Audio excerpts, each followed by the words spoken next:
सभी को नमस्कार। करियर फेयर चैनल पर आप सबका स्वागत है। डिक्टेशन लिखने के लिए तैयार रहें। Ready start. भारत की स्वतंत्रता को कई दशक बीत चुके हैं। हाल ही में हमने 75वां गणतंत्र दिवस मनाया है। 1947 से अब तक देश के हर क्षेत्र ने पर्याप्त विकास किया है।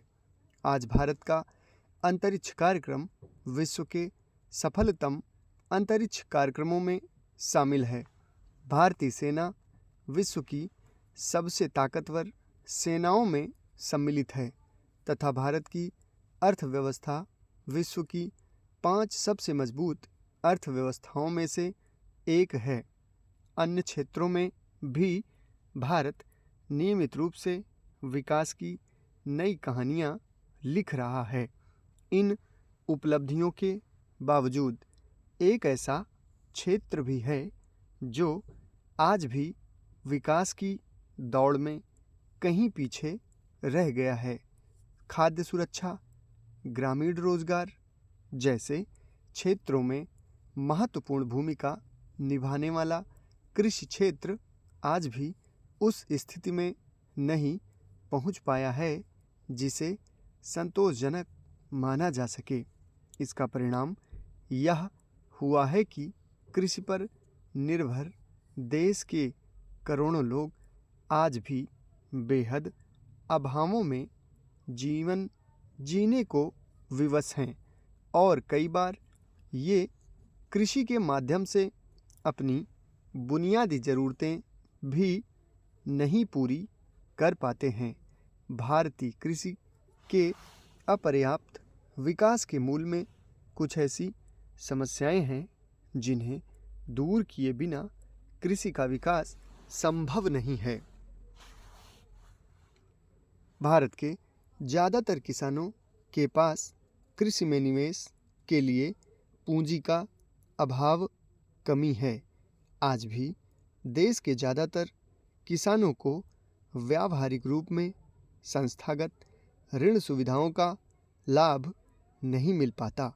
कई बार किसानों के पास इतनी भी पूंजी नहीं होती कि वे बीज, खाद, सिंचाई जैसी बुनियादी चीज़ों का भी प्रबंध कर सकें। इसका परिणाम यह होता है कि किसान समय से फसलों का उत्पादन नहीं कर पाते अथवा अपर्याप्त पोषक तत्वों के कारण फसलें पर्याप्त गुणवत्ता की नहीं हो पाती हैं। इसके साथ ही पूंजी के अभाव में किसान को निजी व्यक्तियों से ऊंची ब्याज दर पर ऋण लेना पड़ता है, जिससे उसकी समस्याएं कम होने की जगह बढ़ जाती हैं। इस संबंध में भारत सरकार द्वारा शुरू की गई किसान सम्मान निधि योजना किसानों के लिए काफ़ी मददगार साबित हो रही है। इससे किसानों की कृषि संबंधी बुनियादी ज़रूरतों की पूर्ति करने में काफ़ी हद तक सहायता मिल जाती है। भारत के अधिकांश हिस्सों में आज भी सिंचाई सुविधाओं की कमी है।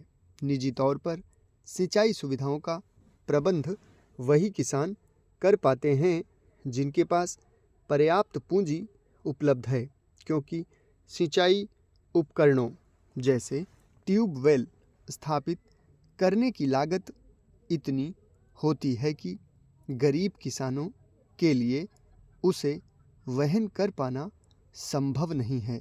इस प्रकार अधिकांश किसान मानसून पर निर्भर हो जाते हैं और समय पर वर्षा न होने पर उनकी फसलें खराब हो जाती हैं। इसी तरह अधिक वर्षा होने पर या विभिन्न प्राकृतिक आपदाओं के कारण भी फसलें खराब हो जाती हैं और किसान गरीबी के दलदल में फंसता जाता है। अतः सरकार को चाहिए कि वह इन गरीब कृषकों के कल्याण हेतु एक योजनाबद्ध नीति का संचालन करे। समाप्त। धन्यवाद।